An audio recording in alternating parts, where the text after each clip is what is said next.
Good morning, my diamonds. SheilaTruelove here with you.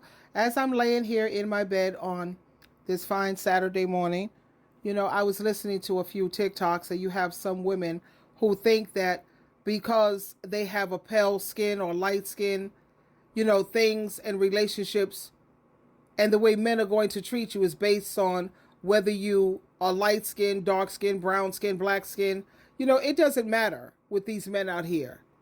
Your complexion, your height, your weight. It doesn't matter whether you're big, you're small, you're light, you're dark, you're brown, you're black. It doesn't matter.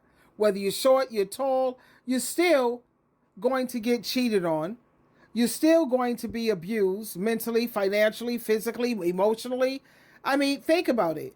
You taken the time to look at a lot of these women who society say, or they market these type of women. They have the look for advertisement, marketing, magazines, movies. And these same women that they say are supposed to be the cream of the crop or the cream of the cream, they're getting dogged the hell out. Even worse than someone who is dark skinned, fat, whatever. If the man loves you, he loves you. That's what it's all about. It doesn't matter what your shape or your size, your complexion, or whatever. Why do men cheat? Because that's what cheaters do. Why are some men faithful? Because that's what faithful men do. This is not rocket science. Like, you have so many videos of why do men cheat, and they got all these different answers. No, they cheat because they're cheaters. That's why. They're selfish. They don't care about how they hurt other people. They have no regard for other people. And it's really just that simple. So, like I said, it doesn't matter what you look like, your height, your weight, your skin tone, your complexion. It doesn't matter. A narcissist, which are pretty much people who are walking around with a demon inside of them, they're demons. This is the reason why you have a lot of women who are finally, they're waking up and they're saying, it's easier to just fly solo. I don't use the word alone because you're not alone. If you come home to another heartbeat in the house, like I have my fur baby, so I don't come home to a house where there's no one there. Or if you have friends, and what about your family? So you're just choosing to fly solo, one, because it's easier. Number two, because peace is priceless. Number three, you have so much more joy and happiness. Number four, you make so much more progress. And you work on yourself, and you notice how a lot of the women are opening up businesses. They're buying their houses. They don't have car payments. They pay for their car in full because they're focused. And a lot of them don't have to come home to a bunch of drama, a bunch of chaos, somebody who's just walking around with a miserable looking look on their face. They're sad and miserable all the time. So that's the type of energy that you have in your home. Who wants to come home to that?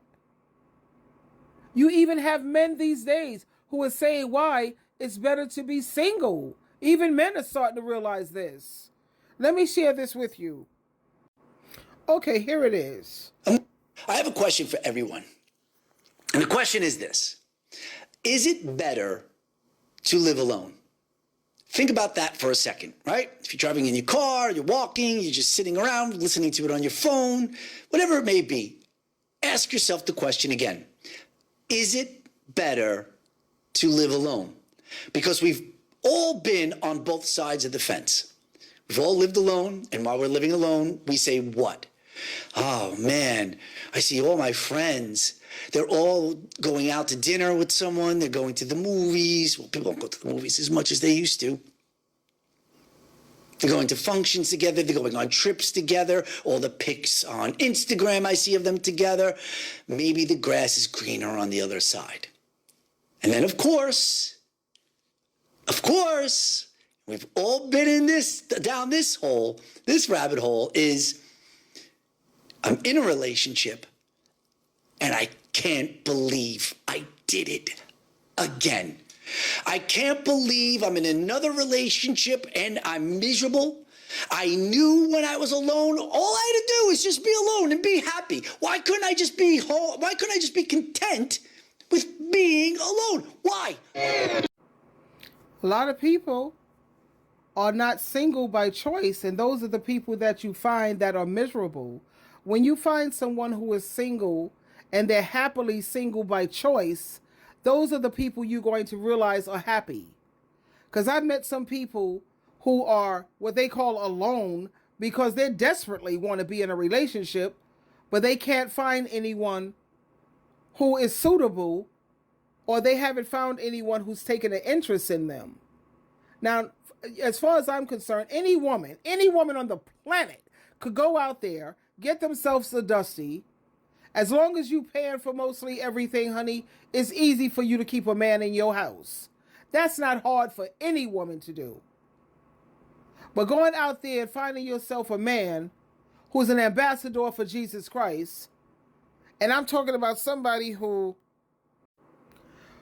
who is actively representing Jesus Christ and spreading Jesus Christ's teachings and Jesus Christ's message to others, because they have a desire to share that kind of love and hope of that Christian faith, that's a hard man to get. An ambassador is someone who represents, and someone who represents Jesus Christ, and they're out there sharing and preaching the good news of the kingdom, Jesus Christ ruling and reigning as king, and they're spreading that message, and they're spreading the message of forgiveness and redemption through Jesus Christ's sacrifice. See, that's the kind of man that's hard to get. And when I say a man who's an ambassador for Jesus Christ, I'm not talking about these fake and phony pastors that you see in the news, or these Jehovah's Witness elders and ministerial servants. They're caught molesting and abusing children, on the side. Or you see a lot of these priests and deacons, they getting caught in some hotel with a 304, or getting out of a car with a gay man and all of this stuff. I'm not talking about these fake and phony Christians. I'm talking about someone who is a true believer in God and Christ, and they are doing what Jehovah wants you to do, and that's to represent his son. Preach and teach about the good news of the kingdom, Jesus Christ ruling and reigning as king. Then you got yourself someone. So when you are living with someone who is the wrong person, it's so much better to fly solo and to be single than to be with the wrong person, or to be with someone who takes you for granted. And that goes for people too. You can't be hanging out with people who take you for granted, because they'll treat you any old kind of way. And they don't learn to appreciate you until you're gone. So the thing I've learned also is when people say, how come you haven't responded to me? My silence is an answer to your question. You want an answer to your question? My silence is the answer. How about that? Read between the lines.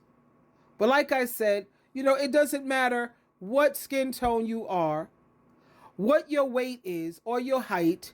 You're still getting cheated on. You're still going to be disrespected. They're never going to, apply Matthew chapter 7, verse 12. Don't do to people what you don't want done to you. Life is really not that complicated. Treat people the way you want to be treated. But the world's motto is treat people the way that they treat you. Is that what Jesus Christ taught us? Like I said, find yourself someone who's an ambassador for Jesus Christ, and then you got yourself a good friend, a good partner, a good companion. Twinkle, twinkle, twinkle.